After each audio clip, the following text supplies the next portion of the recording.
Welcome to the deep dive. Today, we're going to be taking a look at AI safety. Oh, yeah. The global twist. It's a fast-moving area. It is, yeah. And seeing it on this international stage is really encouraging. It is, and we've got a couple of really fascinating documents that we're going to be exploring. One of them is hot off the press. It is a U.S. government fact sheet announcing a brand new initiative. Okay. The other one is the mission statement from that initiative itself. I see. We're talking about Got it. the International Network of AI Safety Institutes. It is a truly global effort. It is. 10 countries. Yeah, wow. Australia, Canada, the European Union, France, Japan, Yeah. Kenya, the Republic of Korea, Singapore, Wow, that's quite a list. the United Kingdom, and the United States. So what is this network all about? Well, it's a commitment from all these nations to work together, to ensure that AI is developed and used safely, securely, and trustworthily. Having a unified approach is really crucial because if every country is trying to tackle AI safety on its own, we risk creating a patchwork of regulations that could actually hinder progress and innovation. That makes a lot of sense. A global challenge needs a global response. Exactly. But, how does this affect the average person listening to this? Why should they care about this? Well, AI is already a part of our lives. It is, yeah. Even if we don't realize it. From social media algorithms to healthcare diagnostics, it's impacting everything. And it does hold incredible potential for good. Yeah. But there is, another side to that coin. Okay, so what are the risks? If we don't develop AI responsibly, what could happen? One major concern is the rise of synthetic content, things like deepfakes. These are incredibly realistic but fabricated videos or audio recordings that can be used to spread misinformation or damage someone's reputation. Oh, wow. Even manipulate financial markets. Really? It's a huge challenge for discerning truth from fiction these days. That's pretty unsettling. Are there other potential pitfalls besides these deepfakes? Absolutely. Another concern is algorithmic bias. Okay. Essentially, this means that AI systems can perpetuate and even amplify existing societal biases, Right. leading to unfair or discriminatory outcomes. Can you give me an example of what that might look like in the real world? Certainly. Imagine an algorithm used in hiring that's trained on data reflecting existing gender imbalances in certain professions. It might inadvertently learn to favor male candidates over equally qualified female candidates simply because of the patterns it's identified in the data. Yeah, that's a great example. It really highlights how important it is that these systems are designed and trained fairly and equitably for everyone. Precisely, and this is where international collaboration comes in. By sharing knowledge, expertise, and best practices, the network aims to develop guidelines and standards that address these challenges head-on. So AI safety is a big deal. This network seems like a really positive step. Absolutely. So what are they actually doing to achieve their goals?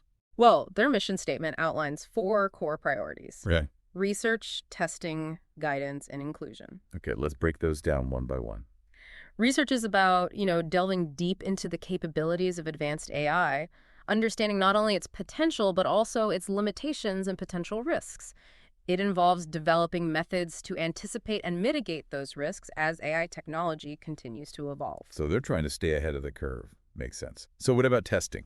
Testing involves creating standardized ways to evaluate how AI systems behave in various situations. Oh. Think of it like setting up a series of checks and balances to ensure AI systems are functioning as intended and not exhibiting harmful or unintended behaviors. So creating a set of rules, making sure it plays by the book. It's more about establishing benchmarks and frameworks Okay. to guide the responsible development and deployment of AI. Got it. And what about guidance? How does that fit in? Guidance involves providing practical advice and support to governments and developers based on the findings from research and testing. Okay. This could include developing ethical guidelines, recommending best practices for data security, or even helping interpret the results of those AI tests we talked about. So it's about translating those complex findings into actionable insights, making it practical, usable for the people actually building and implementing the AI. Precisely. And finally, inclusion emphasizes that the benefits of AI safety should reach everyone, regardless of their location, background, or level of technological access. Yeah. It's about ensuring a more equitable and inclusive AI-powered future for all. I like that, baking inclusivity into the foundation of the network. Yeah. Are they actually taking concrete steps, or is this all talk? What's the latest? The network's already making significant strides. They've committed over $11 million to fund research specifically focused on mitigating the risks of synthetic content, That's good to hear. particularly deepfakes. Yeah, tackling that deepfake problem head on. They are. And on top of that, they recently completed their first ever joint AI testing exercise. This involved testing Meta's Llama 3.1 405B model, Yeah. which is a large language model, on various capabilities, including multilingual skills. Can you explain what a large language model is? Sure. Think of it as a sophisticated computer program that can understand and generate human-like text. Okay. It can translate languages, write different kinds of creative content, and answer your questions in an informative way. So they're putting these language models through their paces to see how they perform in different scenarios. What was the goal of that? The primary goal was to establish a baseline for evaluating these models across different languages and cultural contexts. It's a crucial step towards developing standardized evaluation methods that can be used internationally. So making sure that AI systems are safe and reliable no matter where they're being used in the world.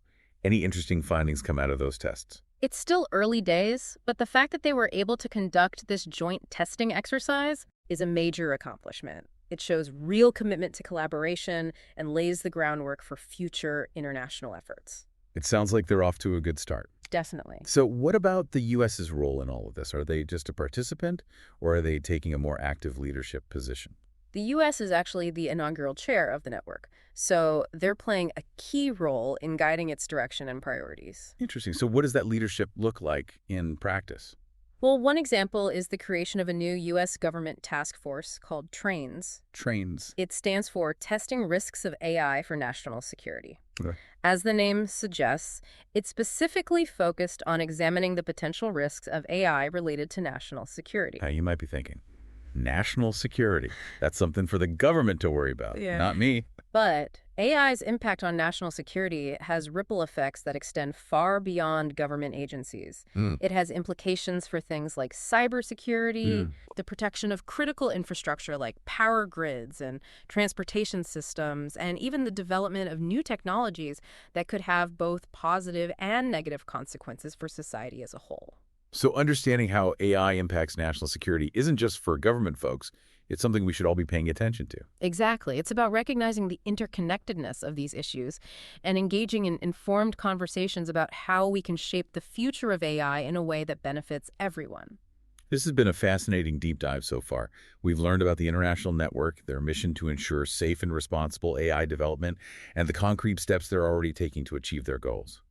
I want to pause here and ask you, the listener, what are your initial thoughts?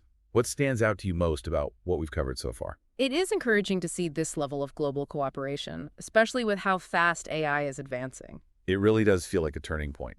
But I want to zoom out for a minute. Okay. What does all this mean for the future of AI safety? Are we on the right track? That is the question.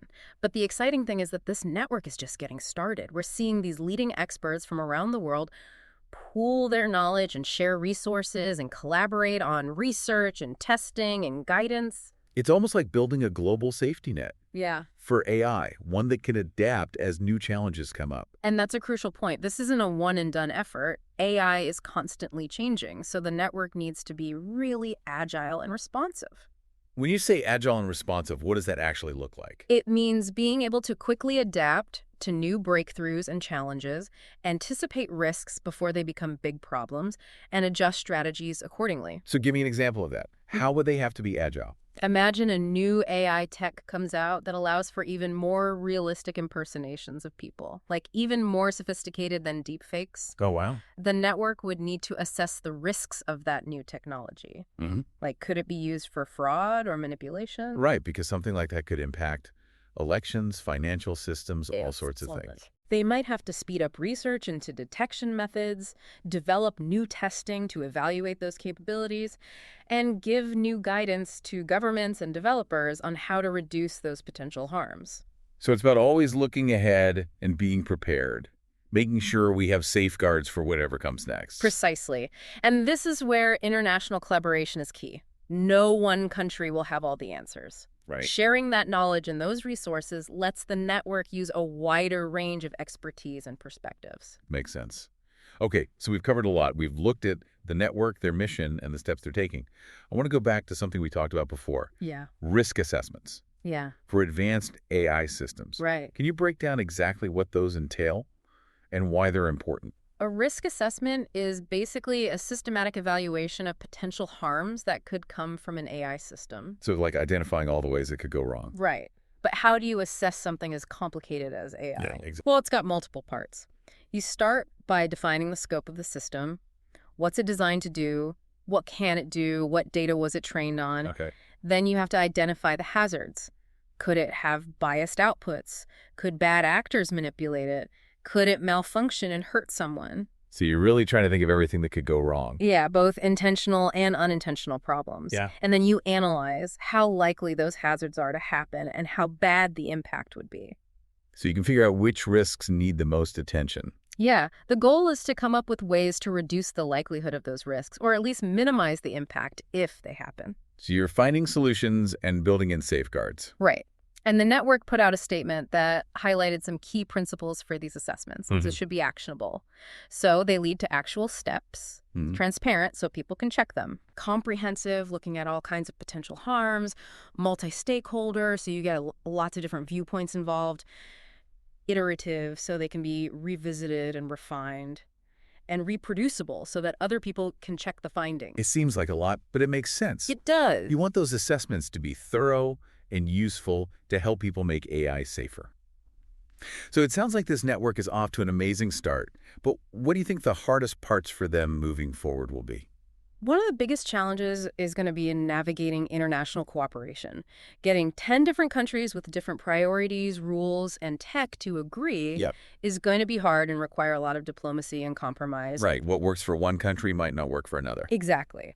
And another challenge will be keeping up with AI. Because the tech is changing so fast, the network has to be adaptable and forward-thinking. So agility is going to be really important. What about for individuals? It can feel like AI is this huge thing out of our control. Sure. Can the average person do anything to make AI safer and more ethical? Yes, definitely. And it all starts with awareness. Understanding how AI is impacting your life and staying informed about the benefits and risks is crucial. So we can't just be passive. We need to think critically and demand transparency from the companies developing AI. Absolutely. We have to hold them accountable for creating systems that match our values. Yeah, and it might sound simple, but don't underestimate the power of just talking about this stuff. Have conversations about ethical AI with your friends and family, with your colleagues. Right. Share articles, talk about what worries you, and help raise awareness. Yeah, get people thinking about these issues, even if they don't know a lot about technology. Exactly. And you can also support organizations that are working on AI safety. Oh, okay. And advocate for policies that support responsible AI development. There are a lot of nonprofits and research institutions focused on this. Yeah. You can volunteer, donate, or just stay informed and spread their message. So there are ways to get involved even if we aren't experts ourselves? Right. What about choices in our daily lives? Oh, yeah, absolutely. Is there anything we can do to support ethical AI? Be mindful of the data you share online and with apps. Right. You should understand how that data is used to train AI and support companies that care about privacy and security. It's like we're all part of this big data ecosystem, and our choices actually matter. Exactly. And another thing, be careful about the information you consume. With deepfakes and synthetic content, you really have to be critical of what you see online. Right. Question the source, look for evidence, and be wary of anything that seems too good to be true. Like we have to be digital detectives. Yeah. Learning how to spot those red flags. And if you see something that seems suspicious, report it. Right. Take an active role. We can all be part of the solution here. It's been a great conversation. It has. It's clear that the future of AI is something we need to be a part of. I agree completely. And remember, the future isn't set in stone. It's something we're all creating through our choices, our actions, and how much we engage. So wrapping up our deep dive into the International Network of AI Safety Institutes, we leave you with this. The search for safe and ethical AI is a journey we're all on together. It is. It takes collaboration, critical thinking, and speaking up. And it's a journey worth taking. By working together, we can use AI for good and build a future where technology helps people. Thank you for joining us on The Deep Dive. Thanks for having me. Until next time, stay curious and stay engaged.